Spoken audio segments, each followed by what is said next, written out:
हाय, नमस्ते, सादर नमस्कार। मैं हूं श्रीम शुक्ला और आप देख रहे हैं यह एपिसोड इन कॉन्वर्सेशन विद का, जहां आज हमारे साथ खास बातचीत के लिए मौजूद है none other than the host of Shrimvani, my personal inspiration, Pandit Kailash Prasad Tripathi ji. मित्रों, सादर नमस्कार, जय श्री कृष्णा। आज मैं श्रीमवाणी चैनल की ओर से आपके सामने उपस्थित हूँ। पंडित जी, आपका यहाँ पधारने के लिए बहुत बहुत धन्यवाद। पंडित जी, हम सभी दर्शकों ने पिछले हफ्ते आपकी नई सीरीज गुरुदेव नमामि का ट्रेलर देखा। पंडित जी, गुरुदेव नमामि ये बहुत ही प्रसिद्ध जुमला, वाक्य या शब्द या जो भी कहें, यह बहुत ही प्रसिद्ध है और इसका उपयोग लोग कई अर्थों में करते हैं। आपकी सीरीज का नाम गुरुदेव नमामि रखने के क्या मायने हैं, या सरल शब्दों में कहूं तो गुरुदेव नमामि की थीम क्या है? देखिए श्रीम जी, गुरुदेव नमामि, गुरु शब्द प्राचीन काल से ही प्रसिद्ध रहा है।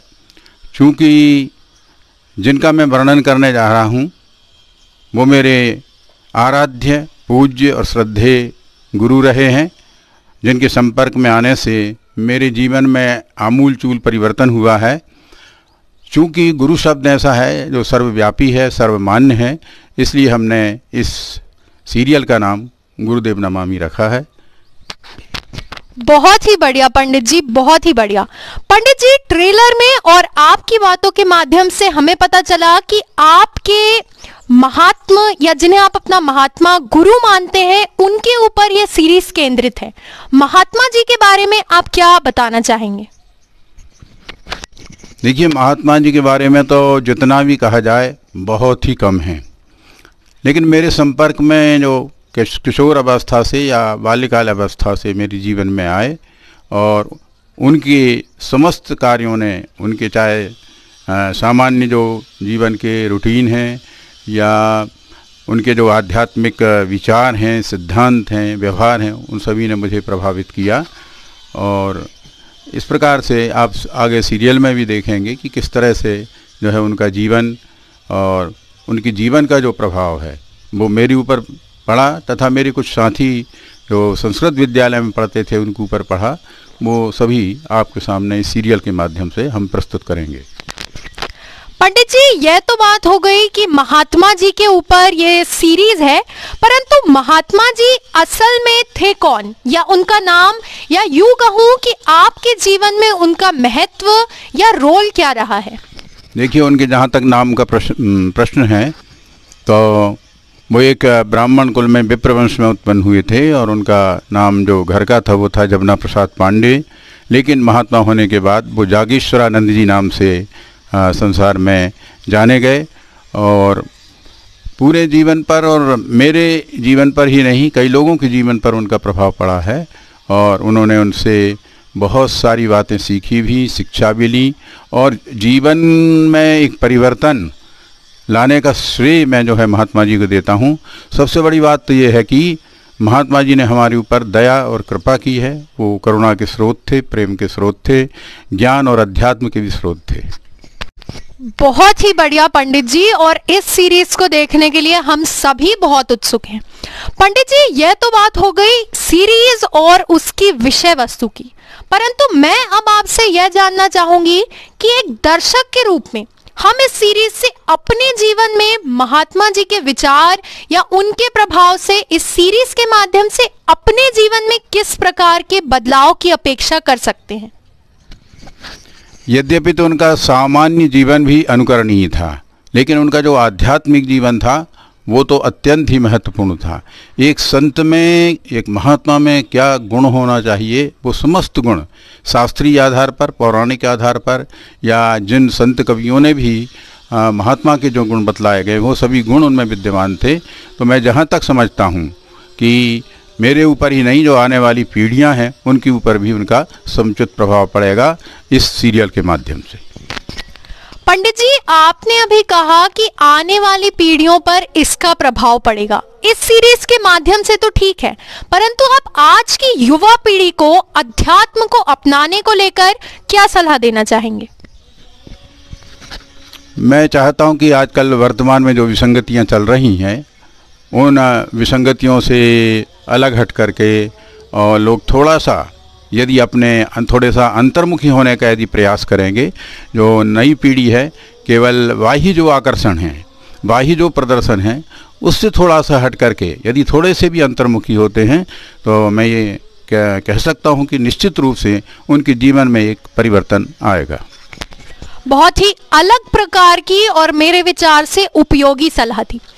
पंडित जी, अब यदि आज का युग डिजिटल युग है, हम सभी देख रहे हैं, और आप भी अपने कंटेंट को, अपने विचारों को डिजिटल ले आए हैं, तो मैं आपसे जानना चाहूंगी कि अपने विचार को या अपने कंटेंट, जिसे हम आज की भाषा में विषय वस्तु को कंटेंट कहते हैं, उसे डिजिटल रखने के क्या फायदे हैं, और आप जब इसे डिजिटल लाए तो आपको किस प्रकार की परेशानियों का सामना करना पड़ा? देखिए श्रीम जी, वर्तमान परिप्रेक्ष्य में डिजिटल होना बहुत ज़रूरी है, क्योंकि हम जैसे किसी पुस्तक के माध्यम से या ग्रंथ के माध्यम से या अन्य प्रवचन उपदेश के माध्यम से उतना प्रभाव नहीं डाल पा रहे हैं, लेकिन डिजिटल के माध्यम से हम बहुत शीघ्र ही लोगों के मन में छा जाते हैं, उनका प्रभाव पड़ता है और डिजिटल से सीधे विचारों का ग्रहण किया जा सकता है।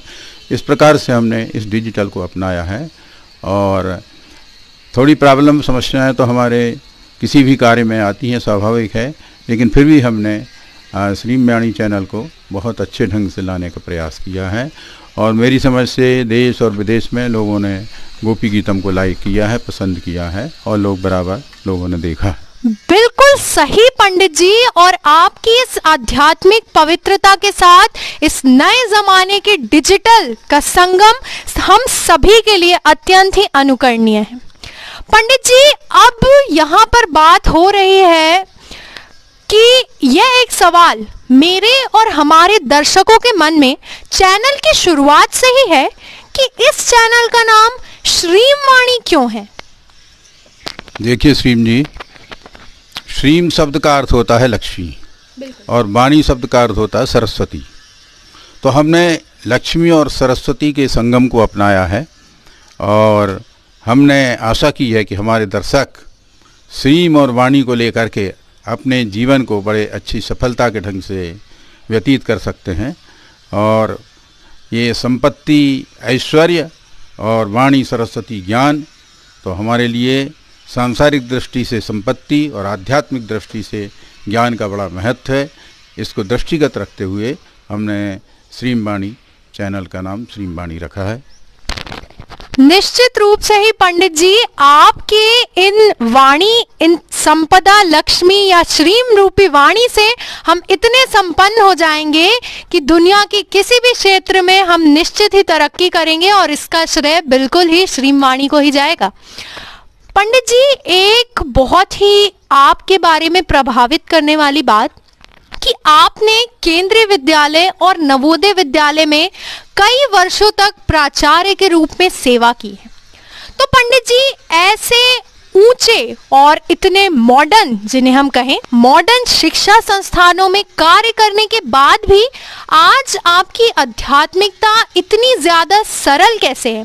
आपके ऊपर इन सांसारिक चीजों का प्रभाव कैसे नहीं है? देखिए, महात्मा जी का जो जीवन पर बाल्यकाल से प्रभाव पड़ा है, जो संस्कार पड़े हैं, और वो संस्कार में खास तौर से उनका जो प्रेम है, उनका जो अध्यात्म है, उनका जो ज्ञान है, उसने बहुत अधिक प्रभावित किया था। जहाँ तक मॉडर्न होने की बात है तो ऐसा नहीं है, हम मॉडर्न भी हैं, उस तरह की शिक्षा हमने ग्रहण भी की है। यद्यपि हम संस्कृत गुरुकुल के विद्यार्थी रहे हैं, इसके बावजूद भी केंद्रीय विद्यालय, नवोदय विद्यालय से भी हमको बहुत कुछ सीखने को मिला है, और हमने अपने जो बालक हैं उनमें भी उस तरह के प्रभाव, उस तरह के विचार, उस तरह की सिद्धांत को डालने की कोशिश की है। और जहाँ तक जीवन का प्रश्न है, तो महात्मा जी ने हमको एक जीवन जीने की कला दी थी, एक शिक्षा दी थी, उस पर ही हम जो है आश्रित रहे। यद्यपि कुछ विसंगतियाँ जरूर जीवन में आई होंगी या आई हैं, मैं समझता हूँ, फिर भी एक जो मार्ग, एक जो रास्ता, एक पथ प्रदर्शन हमें मिला था जो अध्यात्म से प्रेरित था, वो हमको बराबर बनाए रखा और उसी पर हम आज भी निरंतर अग्रसर हो रहे हैं और हम चाहते हैं कि लोग उसको समझें, जानें और उस तरफ बढ़ें। बहुत ही अच्छी बात पंडित जी, और महात्मा जी की इतनी प्रशंसा सुनने के बाद तो अब मुझे लगता है कि मुझे और दर्शकों को इस सीरीज को लेकर अब और भी उत्सुकता जागृत होती जा रही है। पंडित जी, अब बात शिक्षण के क्षेत्र की चल ही रही है, तो मैं यह जानना चाहूंगी कि आपने अपने शिक्षण के हम करियर कहें या शिक्षण के जितने भी साल रहे हैं, उसमें आपकी शिक्षण शैली को किस प्रकार से महात्मा जी के आध्यात्मिक विचारों ने प्रभावित किया है?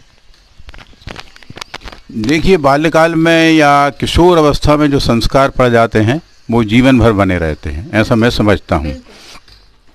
उससे क्या है कि जहाँ तक मैंने शिक्षण किया है, उस शिक्षण में चूँकि मैं हिंदी का लेक्चरर रहा हूँ, हिंदी का व्याख्याता रहा हूँ, तो हिंदी में तो सभी प्रकार की कविताएं या गद्य या उपन्यास या विविध प्रकार की शैलियाँ पढ़ाई जाती हैं।